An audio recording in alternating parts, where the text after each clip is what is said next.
Hi there, welcome to Nighttime Line Talks. Why? Because we are in the south of the USA where people go and ask for a Copenhagen and a mellow jello. I am drunk, but the big chicken is up there. Is the land of the rednecks. Is the first impression I have when I moved to Georgia.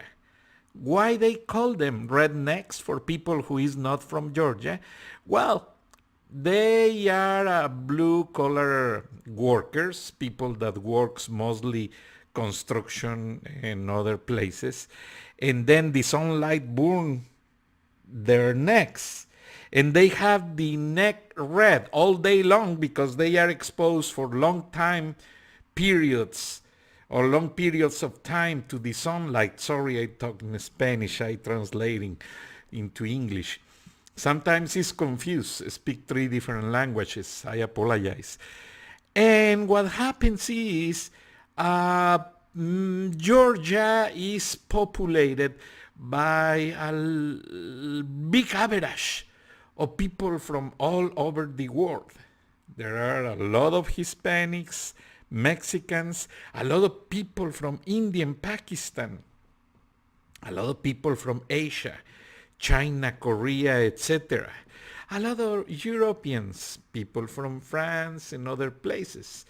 But when we are talking, the internationals in school places or when you are exposing your experiences about what caught your attention when you moved to Georgia is that the rednecks, very nice people. Everybody likes them because they are hard-working people, but it's so funny because their accent is unique. Unique. And in fact, the other day I went into the mountains in Dahlonega, Georgia, and I saw the redneck kid survival that has a tobacco can. The rednecks, they buy tobacco and plenty of stuff that they only consume. Nobody else uses it. And it's why when you are waiting a gas station to pay in the past, now many people pays at the pump, and they say, oh, let me have a can of Copenhagen, a mellow jello. The Copenhagen is the brand of the tobacco can, and the mellow jello is a popular drink. Very, very well liked by rednecks. And that is a funny part to start the program and tell you that I love rednecks. And they like people call them rednecks because that make them unique. NASCAR racers, very popular here in the south of USA, are loved by rednecks.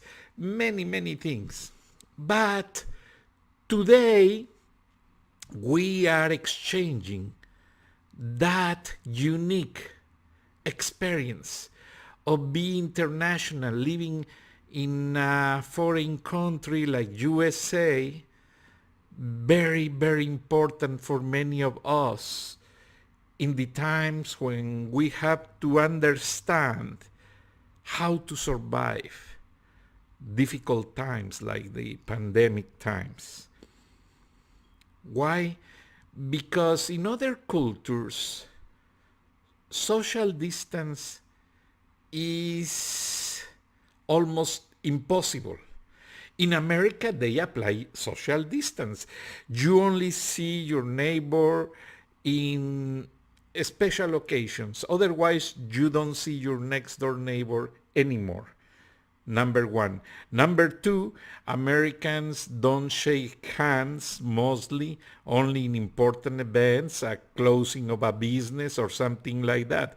Otherwise, it's just hi, hi, and that's it. And for example, in Latin America, in my native Mexico, oh, we kiss each other. Hi, hello. We give a big hug to everyone. In fact, we make a friend part of the family. And it's part of our culture. And it's a situation that is happening in many countries. All Latin America, people people say hello with a kiss and a hug. Now it's almost impossible. Some friends come over to visit, and I forgot we are in the quarantine and we cannot be exposed. Oh, sorry, we cannot hug, we cannot kiss. Okay, we have to learn from this. But at the end of the day, we have a big lesson. Many occasions, my friends criticize me because I leave my shoes, my street shoes, at the entrance of the house. And walking into the house, I wear a different shoes only for indoors. Why I do that is because I always try to protect my family, and I don't like to bring bacteria and viruses inside the home. In fact, let me show you. Here we go. It is what I wear at home and only at home. I never go out with these shoes. And very often I wash them with alcohol or Clorox because before this problem of the pandemic happens, I was thinking about how to keep safe my wife, my son, in a situation that we are not prepared for. And you saw all over the news, President Trump, authorities are preventing everybody all the time against the social contact. Because the social contact is the first source of transmission on this pandemic. So avoid all the time the social contact.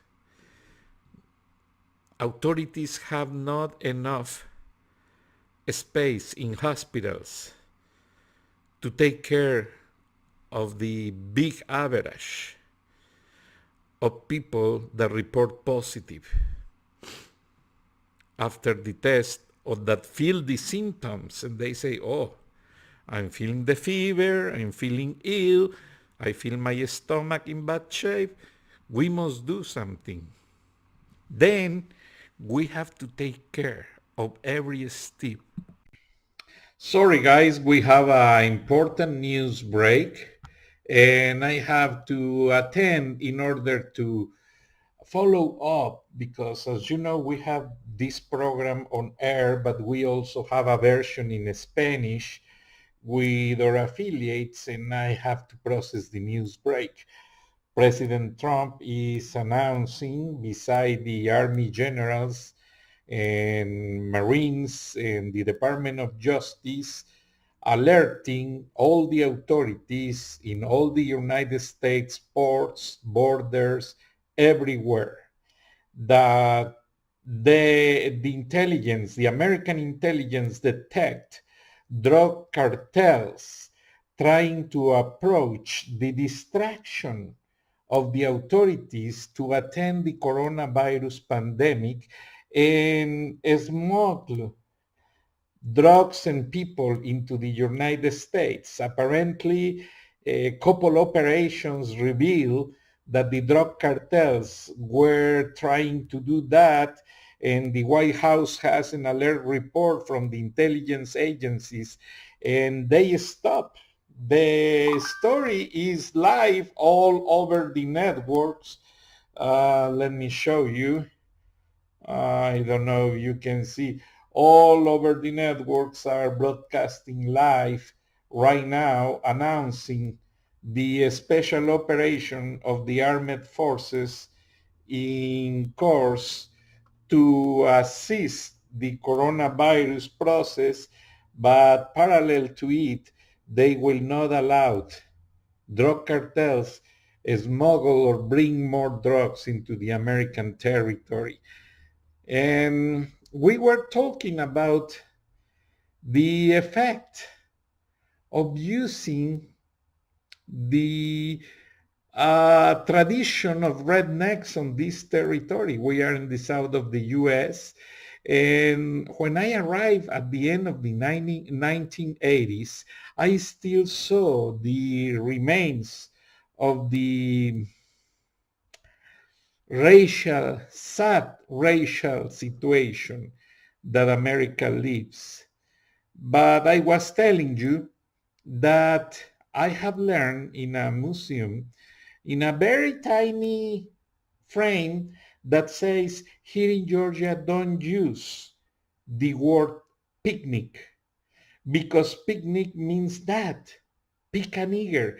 And that means that the owners of the farms and plantations go to the rail station with the family. They prepare food and they go on Sundays with the family, and the train stop with the slaves and they make an auction. Very sad. And owners of plantations bid for slaves. What a sad thing. I feel so bad. Anyway, the situation is that since that I'm not using that word. Every time we are going to have an outdoors activity, we say, let's go to have a cookout. And we go outdoors and cook and have fun with the family. We play music, we play games, and we eat a lot. I can see now.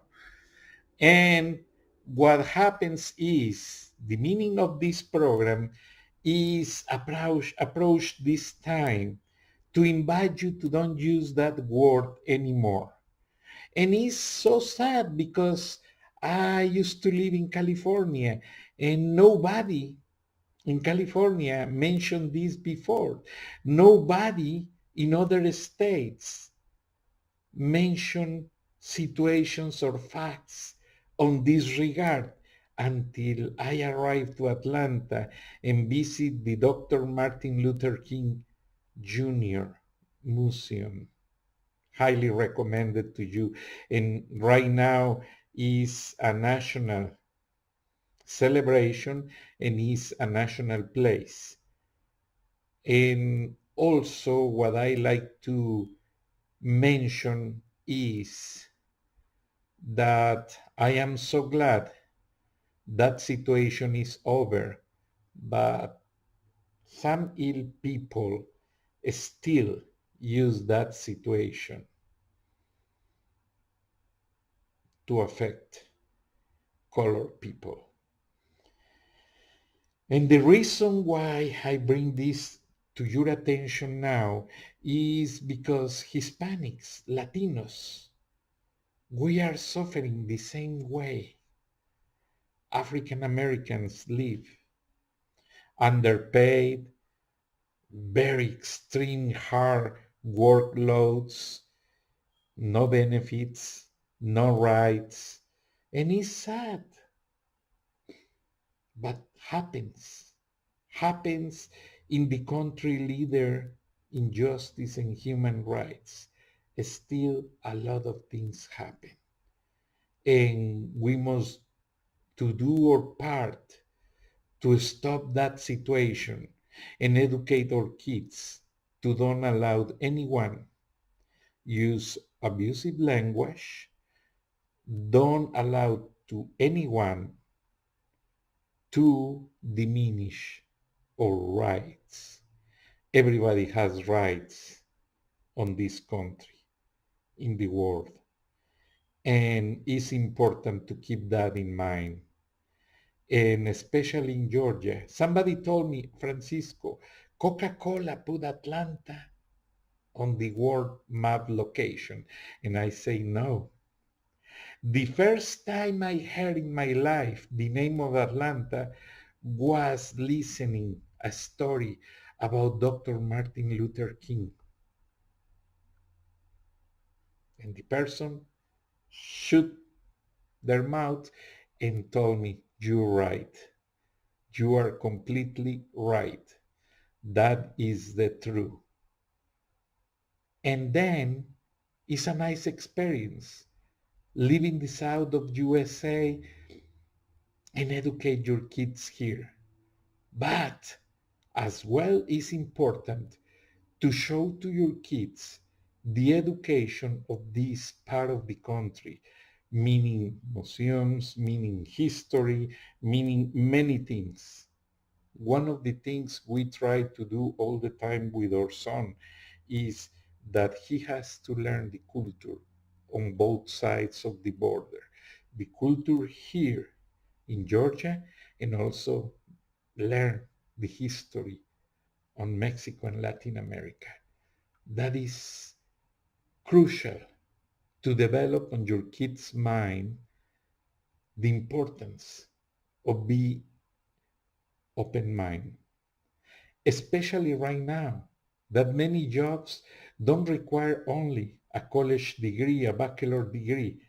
They require a second and third language in order to hire people to follow up on the hiring process. So these facts are important.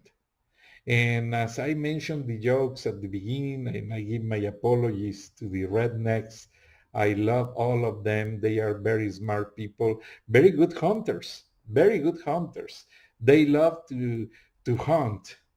I don't like to hunt. I feel very depressed if I kill an animal. I cannot sleep for 10 days. So everyone has their own experiences on life. But talking from the cultural perspective is nice, and I appreciate the opportunity to live in this area of the United States of America. And to my American friends, I highly recommend it. Don't use that word anymore, because nobody mentioned, and I was telling you, if Atlanta is the headquarters of Coca-Cola, the most soft drink in the world, they must put a label on every can, every bottle. This soda is to enjoy a cookout day, in order to change the new generation minds, and you don't use that word anymore. I have to go, but it's my pleasure to host this microphone and share this information with you. As I told you, I apologize for my heavy accent, my broken English. Someday I will talking like a redneck, asking for a mellow jello and a can of Copenhagen. Probably, but it's funny. Thank you so much. Lord bless you. Lord bless America. Lord bless the world. And I talk to you tomorrow. Thank you and have a nice day.